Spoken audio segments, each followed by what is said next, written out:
हरि ओम गुरुर्ब्रह्मा गुरुर्विष्णु गुरुर्देवो महेश्वरा गुरुर्साक्षात् परब्रह्म तस्मै श्री परम सद्गुरुवे नमः। परम सद्गुरुवे नमः। परम सद्गुरुवे नमः। जय श्री दादाजी।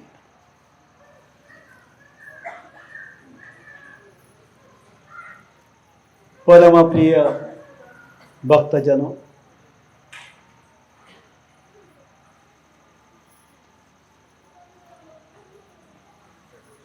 इस संसार में जो जो हम देख रहे, जो जो वस्तुएं देख रहे, सजीव और चेत और निर्जीव,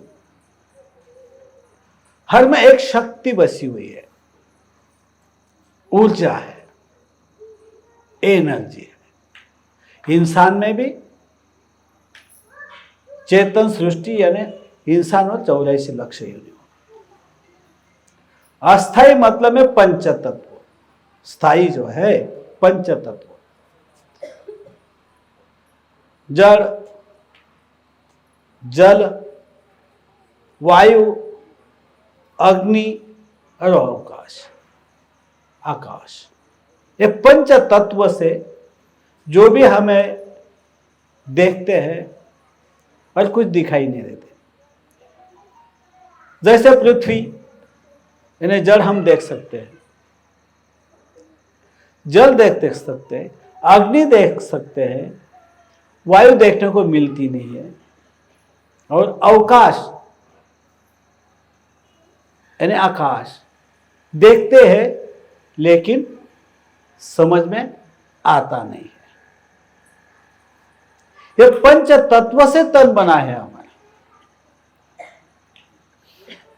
और पंच तत्व के अंदर एनर्जी है। एनर्जी हमारे अंदर एनर्जी है तो हम सब कुछ कर रहे हैं। इस संसार के अंदर जो जो पशु पक्षी चेतना जो भी है, चैतन्य स्वरूप चेतन है, उसमें भी एनर्जी है, और स्थायी जो भी पदार्थ है उसमें भी एनर्जी है, यानी शक्ति है। अभी विज्ञान का आविष्कार तो बहुत आगे तक है, इतने आविष्कार दिए विज्ञान ने, तो एनर्जी पे ही है।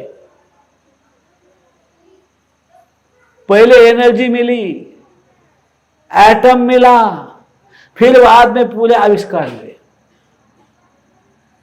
एटम में भी एनर्जी है। एक एटम होता है, न्यूट्रॉन, प्रोटॉन और इलेक्ट्रॉन, उसमें एनर्जी है। अगर न्यूट्रॉन को कुछ ये हुआ तो उसमें से एनर्जी बाहर निकलती है, जिससे अणुबॉम्ब बन चुके हैं। एनर्जी से ये बना हुआ है। जो जो चीजें हमने बनाई, विज्ञान ने हमें आविष्कार दिए, हर में एनर्जी ही है, एनर्जी ही है, एनर्जी ही है। एनर्जी के सिवा कुछ नहीं। टू व्हीलर दिया, एनर्जी। फोर व्हीलर दिया, एनर्जी के सिवा कुछ नहीं है। एरोप्लेन है, एनर्जी। एनर्जी का से कुछ चीज चलती नहीं, होती नहीं, कुछ होता ही नहीं है। एनर्जी ही प्रमुख है। इस संसार के अंदर हर चीज में एनर्जी है। हमारे अंदर भी एनर्जी है। अगर जड़त्व में एनर्जी है एटम की इस तरह से, तो हमारे में भी अनंत एटम है, उसमें भी एनर्जी है। और पूरी जितनी भी एनर्जी हमारे शरीर के अंदर है, उसको चलाने वाली बड़ी एक एनर्जी है, वो चेतन है। उसे हम सोल कहते हैं या आत्मा कहते हैं। एनर्जी के सिवाय संसार नहीं है। संसार में जो भी करोगे, जो भी पाओगे, उसमें एनर्जी है। जो भी पाओगे, जो भी करोगे, उसमें भी एनर्जी है। जो भी चीज लेनी है उसमें भी एनर्जी है। जितनी सुविधा बढ़ोगे उसमें भी एनर्जी है, और मूल एनर्जी ये शरीर में है, इंसान के शरीर में। तो हम टैलेंट का उपयोग करके वो एनर्जी का उपयोग करते हैं। स्थायी एनर्जी तो बहुत हमारे पास है। खुद का मकान है, खुद का शरीर है, जो सुविधा हम बाजार से लाते हैं, मार्केट से लाते हैं, वो हर चीज क्या है, स्थायी है। उसमें भी एनर्जी है, इसमें भी एनर्जी है, ये माइक में भी एनर्जी है। जो चीजें मार्केट से लाई इसमें ये भी है, मोबाइल है, बाइक है, जो चीजें है अभी हर चीज में एनर्जी है। वो स्थायी एनर्जी है, वो स्थायी एनर्जी हम ला सकते हैं। वो सुविधा हमने उपलब्ध की संसार के अंदर, नहीं की भाई, सबने किया है, इतना याद रखना। तो जो हमारे पास वस्तुएं है, चीजें है सुविधा के लिए, वो हर में एनर्जी है। और ये शरीर में भी एनर्जी है, वो चेतन है। ये चेतन को बद्ध की बहुत आवश्यकता है। ये अगर शरीर की आवश्यकता किसको है भाई, मूल जो हमारे अंदर एनर्जी बसी हुई है आत्मा, उसके लिए, वो तो शरीर के बिना रहता नहीं है।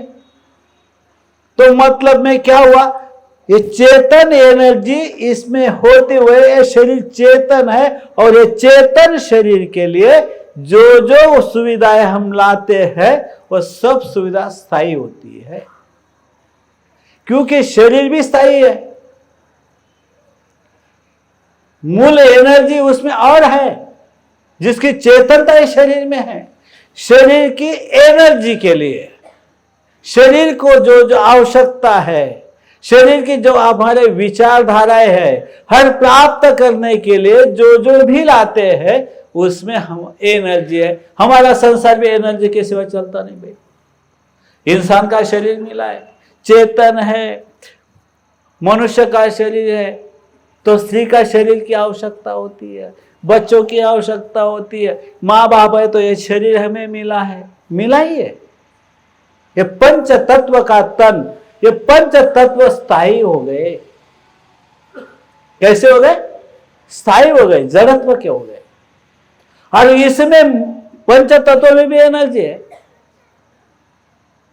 और आत्मा एक चेतन एनर्जी है। मूल चेतन इसमें क्या है, आत्मा है, ये हम भूल जाते हैं। जो संसार के अंदर हम वस्तुएं लाते हैं, सुविधा हमारे लिए खरीदते हैं, उसमें भी एनर्जी है। लेकिन विज्ञान के आविष्कार बहुत है, एरोप्लेन तक हो गए, मिसाइल तक हो गया, बहुत कुछ, इलेक्ट्रिसिटी आ गई, क्या नहीं है एनर्जी का। आज एक इलेक्ट्रिसिटी है खाली, तो उसमें एनर्जी है, वो दिखाई देती है, नहीं दिखाई देती है, लेकिन है तो भी ये माइक चल रहा है, तो भी फैन चलता है, तो भी मोबाइल चलता है बराबर। जो इलेक्ट्रिसिटी पे चलने वाली चीजें है आपके घर के अंदर या बाहर, तो इलेक्ट्रिसिटी पे चलता है, वो भी एनर्जी है। आविष्कार, जितने भी आविष्कार हो रहे हैं वो सब एनर्जी के हैं, एनर्जी के ऊपर है। तो इतने आविष्कार विज्ञान ने हमें दिया है, कम आविष्कार नहीं दिए, बहुत आविष्कार दे चुके अभी तक। इतना सब हमारे पास आज वस्तु हो या हमारे उपयोग के लिए हो या सुविधा के लिए हो, तो विज्ञान ने बहुत कुछ दे दिया।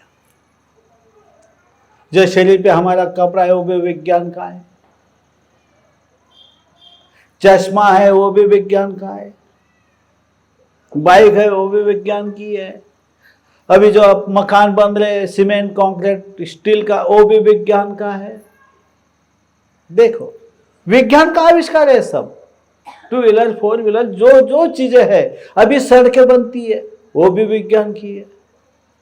सड़क बन रही, वो भी विज्ञान की है ना भाई, कंक्रीट हो या डामरीकरण का हो, तो वो सब विज्ञान का ही है। जो भी शेड बनेगा, जो भी चीज बनेगी, वो भी विज्ञान ने हमें दिया है। विज्ञान बहुत एडवांस हो चुका है, बहुत आगे तक विज्ञान की खोज हो गई, और ये सब में एनर्जी है, लेकिन स्थायी बन गई। ये स्थायी है, ये पंच तत्व है।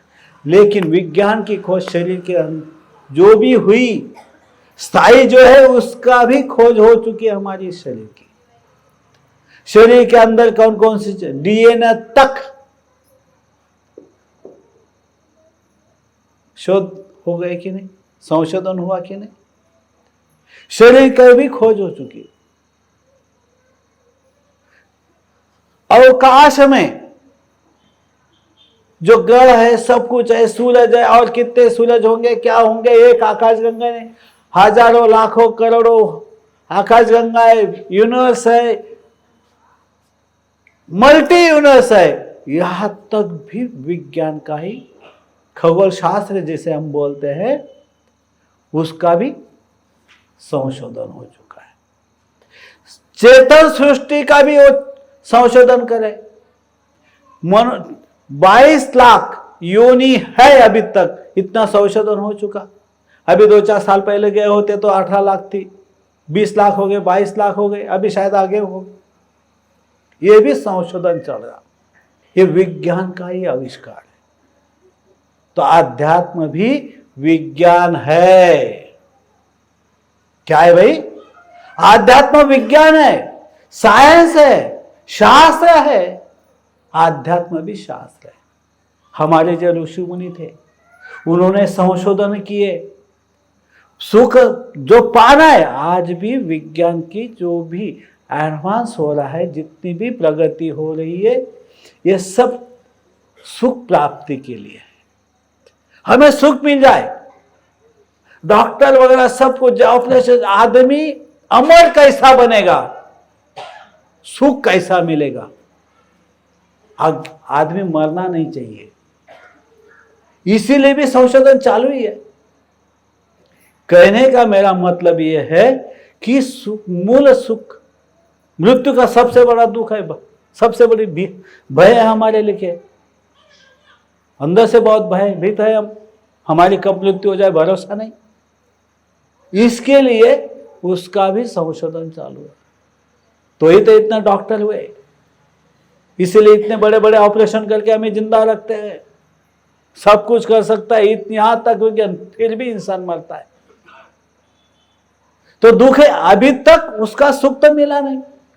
लेकिन हमारे जो ऋषि मुनि का संशोधन है, वो जो शास्त्र है सुख पाने का, मैंने बताया आप लोगों को, सुख और दुख के बीच संसार है, जीवन है हर के लिए। वैसे ही सुख पाने के लिए, आनंद पाने के लिए, अनंत तक हम जीवित रहने के लिए हमें क्या करना चाहिए, ये हमारे ऋषि मुनियों ने संशोधन किया है। शायद हमारा साइंस आज अंदर में जो सस्टल बॉडी, क्या बोले, जो बॉडी है, एक सूक्ष्म बॉडी है, वो उसका भी संशोधन अभी हो चुका है। कहने का मतलब यह है, मरने के बाद एक सूक्ष्म शरीर हमारा बाहर निकलता है। यहां तक संशोधन विज्ञान का हो चुका है। पहले तो कोई मान्यता नहीं थी, आज मान्यता मिल गई है। ये तो हमारे ऋषि मुनियों ने पहले ही बता के रखा है। ये संशोधन हमारे ऋषि मुनियों का पहले हो चुका है। उन्होंने आत्मा तक संशोधन कर लिया है। उन्होंने जिस तरह से खगोल शास्त्र जो है हमारा, अनंत इतना बड़ा यूनिवर्स होता है, इस तरह से अनंत यूनिवर्स है, ये संशोधन किया है। वही हमारे ऋषि मुनि उसके आगे बोला है, भाई मोक्ष लोक भी है, नरक भी है, आत्मा साक्षात्कारी लोग भी है, ब्रह्मज्ञानी लोग भी है, योगी लोग भी है, ब्रह्म लोक है, इंद्र लोक है, विष्णु लोक है, कैलाश है, ये लोग का संशोधन हमारे जो ऋषि मुनि थे उन्होंने करके रखा है, इसीलिए उसे अध्यात्म शास्त्र कहते हैं। खगोल शास्त्र भी उन्होंने बनाया है, जो गणित शास्त्र है वो भी उन्होंने बनाया है, रसायन साइंस भी उन्होंने बनाया है। बनाया नहीं ऐसा नहीं है, शास्त्र है, साइंस है, आध्यात्म भी साइंस है। ये हमेशा ध्यान में रखना, ये हमारे कर्तव्य है। मूल कर्तव्य क्या है हमारा? आध्यात्म शास्त्र है, समझना जरूरी है। जिस तरह से हम विज्ञान को समझ रहे, उनकी सुविधा का उपयोग कर रहे हैं, उसी तरह आध्यात्म शास्त्र का भी उपयोग होना चाहिए। जय श्री दादाजी।